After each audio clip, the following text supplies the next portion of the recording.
What is up, you guys? It is your boy Brett Biggers here, and welcome to another video. In today's video, I'm going to talk about specifically maybe.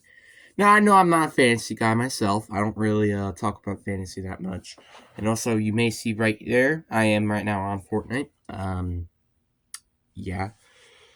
Um, but I wanted to talk about in today's video about specifically players that may be interesting to consider, well, drafting in your fantasy league. Now, I wanted to talk about like specifically maybe some players that you may not expect to like draft. So today we're going to talk about some players that I think could be potential sleepers that I think could be very very good heading into the fantasy world draft. And I think one of them, and they actually mentioned this in their live stream themselves, fantasy, dynasty, stuff like that.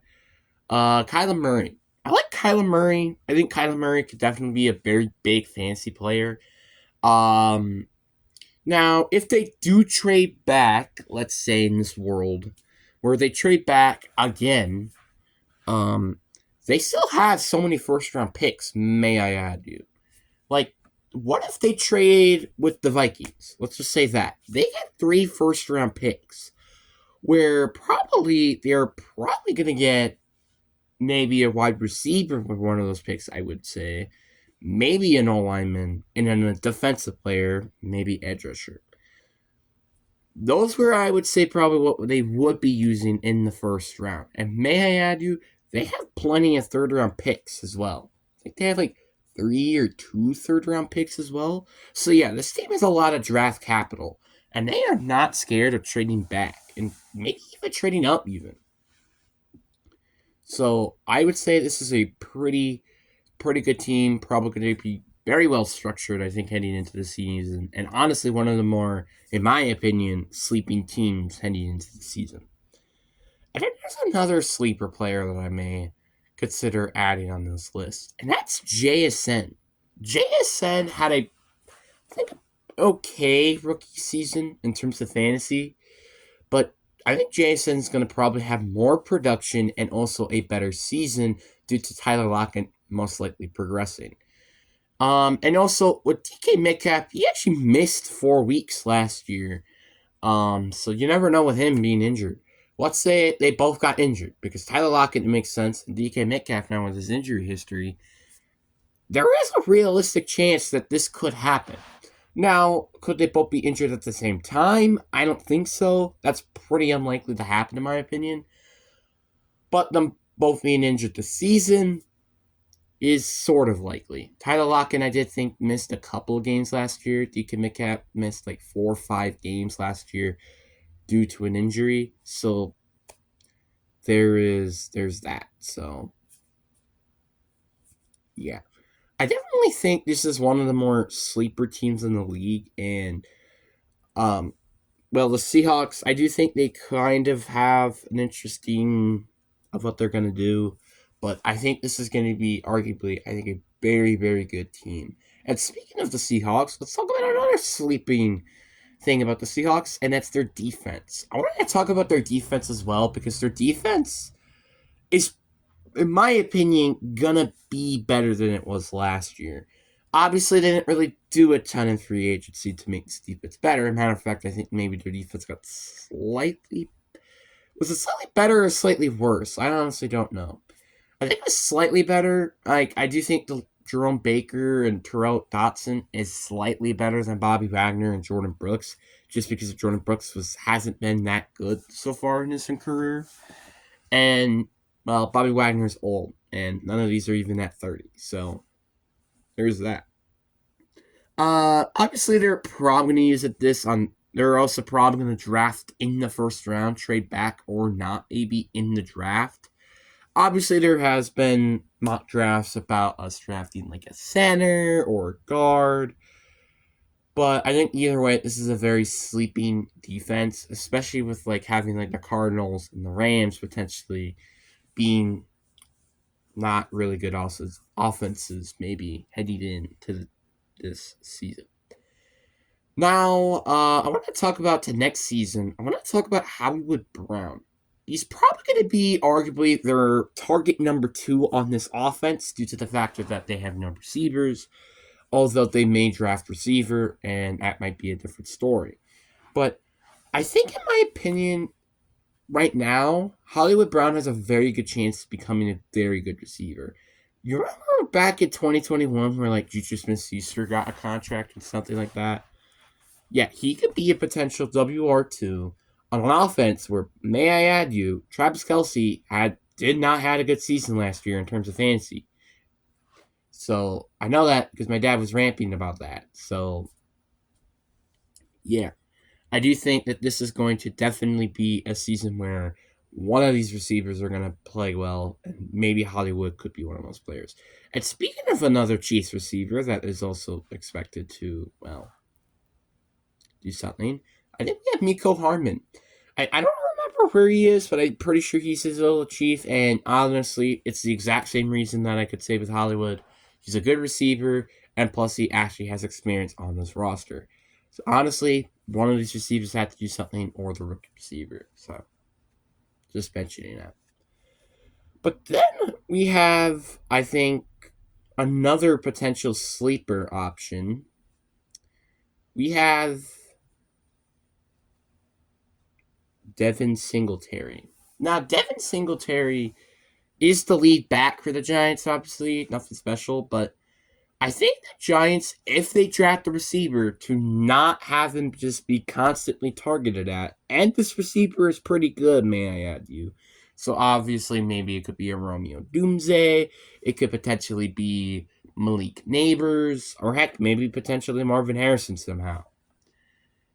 Like, no matter what, they're getting either Romeo Doomsday or Malik Neighbors. Or heck, they could even draft Brock Bowers, maybe. Who knows? But either way, I really do like the situation Devin Singletary's in. Yeah, is their O-line kind of crappy? Yes, but I'm pretty sure they did sign John Runyon.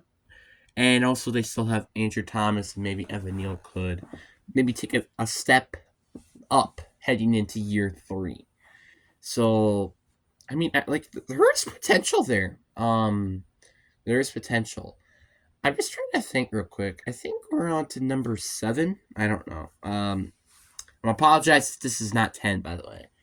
But on to number 7. Also, by the way, I'm thinking these in the top of my head, so sorry. We have Curtis Samuel. I don't know why a lot of people are not talking about Curtis Samuel, actually. Curtis Samuel was a very underrated signing, in my opinion, to the Bills. Because I think Curtis Samuel was extremely underrated in the Bills offense. I think he was like a top 40 receiver in fantasy. And this is saying something. Because that's an offense that had Logan Thomas, Scary Terry, Jahan Dotson, Brian Robertson, and Antonio Gibson. And he was also getting thrown by Sam Howell. So that's something to mention.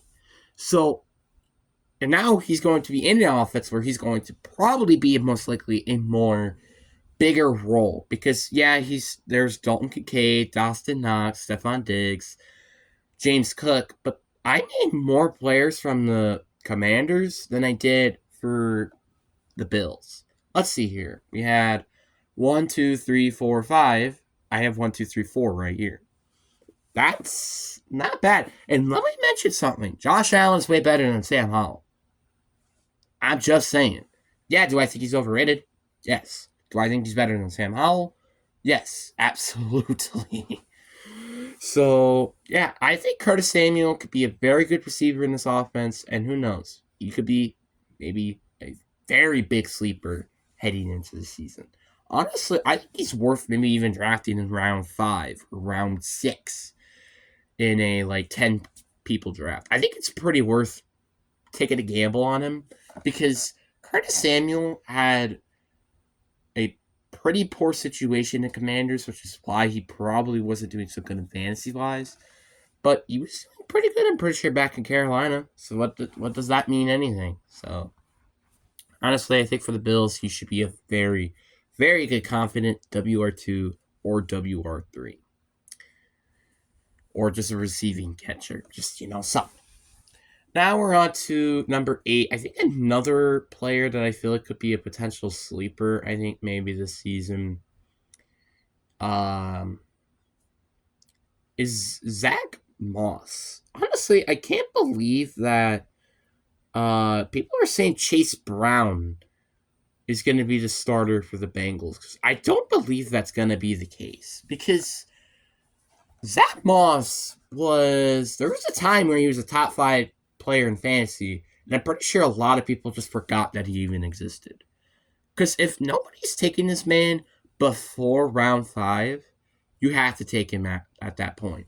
If I was the first overall pick in the 5th round and Zach Moss is still available, I'm taking Zach Moss in a heartbeat.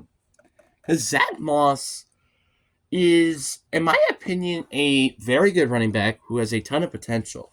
Now, obviously, the Bengals line I think is worse than the Colts, but that doesn't quite mean anything at the end of the day.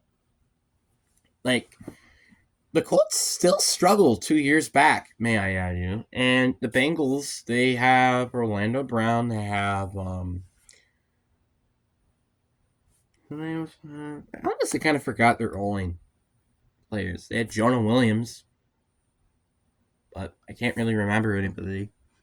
I don't even think Jonah Williams is even on the team anymore. But yeah, I kind of don't remember. But the point is, I still think this is a good place to be. And also, you're in a offense with Ja'Marr Chase, T. Higgins, if he doesn't get traded, and I think Tyler Boyd. I don't think Tyler Boyd has went anywhere. So yeah, and not when you're late. Now you're like, wait, didn't Joe Mixon be there? No, Joe Mixon was traded to the Texans. Just mentioning that. Now we have 2 more sleeper players. I think another sleeper player you can potentially put on your list is Quentin Johnston. Now, the reason why I say Quentin Johnston is, I mean, Jerry Jeudy struggled his rookie year.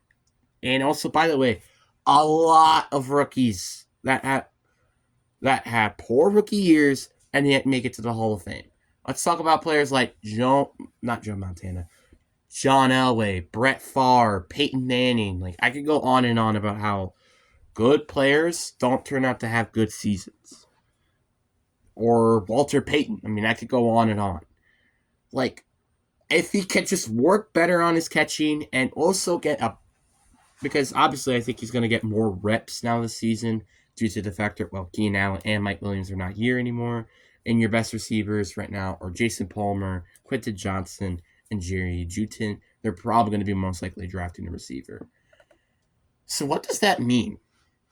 Well, it means that this team probably will have to start Quentin Johnston, which that doesn't mean anything poor, but Quentin Johnston, I think, is a worth pick in the later rounds. Like, we're talking about like round 8, 9. Like, it's worth taking a chance because, like, again, sometimes players just don't have good rookie years, or sometimes people don't have any rookie years and yet still have good careers. Looking at you, Travis Etienne. But like, again, it's just like my personal opinion of why I think there is a potential chance that he could be a very solid receiver. And another sleeper that I feel like a lot of people aren't really talking about that much is potentially Sam Darnold. Now, that's the last player, by the way. Are they going to draft the quarterback? Yes. But what are the chances of him actually starting right away? What if they take the formula of what the Packers have been doing? He sits behind the quarterback, and then he gets the chance to play. That's what they should be doing. I'm sorry, but I mean, yeah, Joseph Jefferson might be pissed that he's having Sam Darnold throwing him the ball, but Sam Darnold, may I add you, against the Ravens, I'm pretty sure he played better than Brock Purdy. So I'm just pointing that out there. Now, obviously, is that probably due to the scheme? Sure. But the thing is, he's got to be a game manager on offense. He doesn't have to do anything big. You have Aaron Jones, you have Justin Jefferson, you have Jordan Addison, and TJ Hawkinson. have a pretty good offense with a pretty decent offensive line with players like Christian Darrisaw, Brian O'Neill. Like, you kind of get the point. This is a very, very well-rounded team and on offense, and Sam Darnold can honestly, I think, flourish. The problem with his entire career is that he's never gotten an opportunity to start on a good team. Like, I'm just saying, Sam Darnold with the Niners, benched. Sam Darnold with the Panthers was a poor situation, and then Sam Darnold with the Jets, poor situation, and he was extremely young. You kind of get the point here. He has been in so many poor situations that it's not really his fault. And by the way, may I add you, what was it, like 2 years ago now, that he was actually doing all right as the starting quarterback for the Panthers? And by the way, I would say this, that probably their Panthers offense got worse during that time. I'm just saying.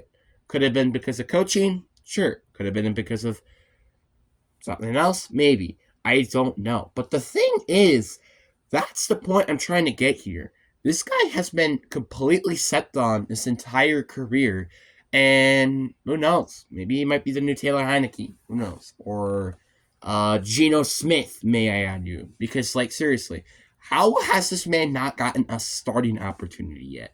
It's insane. I would be surprised if the Vikings consider trying to start him as their new quarterback to start the season. I mean, it's a literally 1-year deal. Like, may I add you, by the way? It's not like he's going to be your starting quarterback or anything. Like, if he has a good, if he had a good season, sign him back as a backup. If he doesn't, well, release him or has him again, sign him as a backup. It's like, it's not a poor situation to have Sam Darnold start. The last thing you need is your quarterback to have a serious ending injury to end his season or career, because Nick Chubb just had a recent season-ending injury. Then you have also Leighton Vander Esch with a season-ending injury. You kind of get the point. And also his morale with the team. That's another thing I want to talk about. Just having him be a backup quarterback for a season, or just not in general be a quarterback at all, just sit in the bench, watch Sam Darnold play. That's what they should be doing. Not starting a quarterback and starting him right away. Wonder how the Packers have been doing so well at developing quarterbacks like Aaron Rodgers and Jordan Love and Brett Favre. Yeah, maybe explain why. But anyway, I do want to end this video now right here. I'm just saying that as facts. But anyway, hope you guys enjoy. Peace.